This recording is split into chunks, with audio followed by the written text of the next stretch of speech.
We're going to turn now to women in politics. Black women are already making history in this year's midterm elections, according to the Center for American Women and Politics at Rutgers University.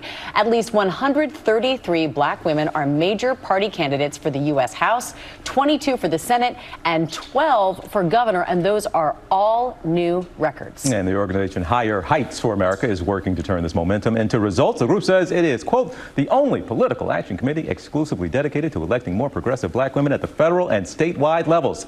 Did I get that right, Ms. Carr? Yes, here now, the group's president, CEO, and co-founder, Glynda Carr. Good to have you here. Record number of black women in Congress now. From what you are seeing right now, I guess you have to be hopeful. Does it look pretty good that you could increase those numbers even more after the midterms? Yeah, we've seen record gains over the last 10 years. It's actually, in fact, the 50th anniversary of Shirley Chisholm running for president, being the first woman, African-American, major party person to enter her name into nomination in 1972. And so the 23 million black women in this country, frankly, are still underrepresented and underserved. We put more into this democracy than we get back. But what we've seen over the last 10 years since our founding is that we are seeing more women running for office and more women winning. But there's still barriers. Here are women that are running with less money, no party support oftentimes, and the ability to pull together strong campaigns. But this cycle, you see competitive women running across this country in races that have national recognition. Yeah, and as you point out, there's more work to be done. If you want to look at the numbers, black women account for 6.8% of the U.S. population, but only account for 3.7% of all elected officials, and no black woman has ever been elected governor. That's pretty remarkable. So what are you doing to address the disparity with your organization? How do you change these numbers? There's two things. You have to encourage black women to run for office, and then we need to support them, right? Once elected, they show that they are not only helping black women and black communities to rise, but they are governing in a way that support all Americans. And so find a candidate that you're inspired by and financially support them, volunteer your hours, knock on doors, and more importantly, we need to ensure once they're elected that we're continuing to support them. Yes, there's no black woman that has ever been elected governor. In this cycle, you have two black women that are poised. Stacey Abrams in Georgia is running for governor again, and Deirdre DeGier in Iowa. Yes, I said Iowa, right? Where the black population is less than 5%. We have 0 black women in the U.S. Senate. We've only elected 2 in our country's history. In 1992, the first wave of women going into Congress with Carol Moseley Braun, and it took almost 20 years to elect a Kamala Harris in 2016.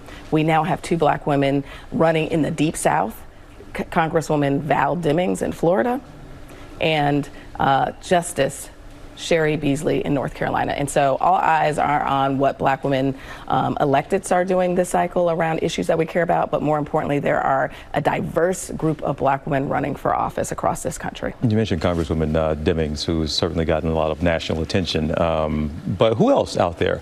Well, another name or two, somebody we should maybe keep an eye on that's on the come up and maybe you're excited about. Yeah.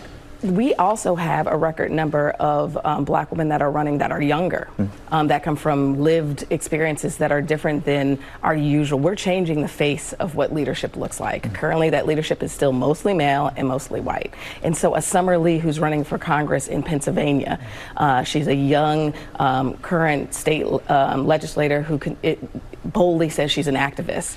Odessa Kelly running in Tennessee would be the first openly gay black woman if elected, and is a union leader. And so those are the types of women that are running. They're teachers, they're social workers, they're community activists, they're business leaders. When you have diverse decision-making tables, they make better decisions. And so that's the intersection of race and gender, but it's also the lived experiences and the types of qualifications and educational backgrounds and career backgrounds that will make a better democracy for us all. And I think we all know that races are won by voter turnout. So you've got 16 million eligible black women to vote. 67% are registered to vote. How do you change those numbers? How do you get that voting bloc, very powerful voting bloc, to the polls come midterm? Well, let's share that black women are the most active and powerful voting bloc. And so, yes, we can expand our numbers.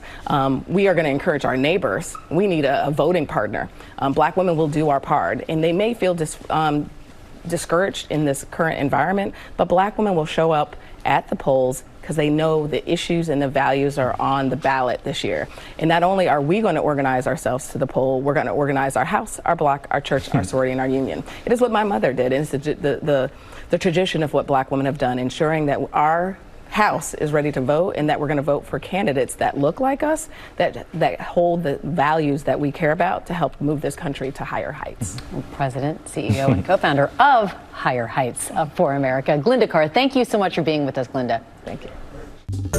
Well, hey there, GMA fans. Robin Roberts here. Thanks for checking out our YouTube channel. Lots of great stuff here. So go on, click the subscribe button right over here to get more of awesome videos and content from GMA every day, anytime. We thank you for watching, and we'll see you in the morning on GMA.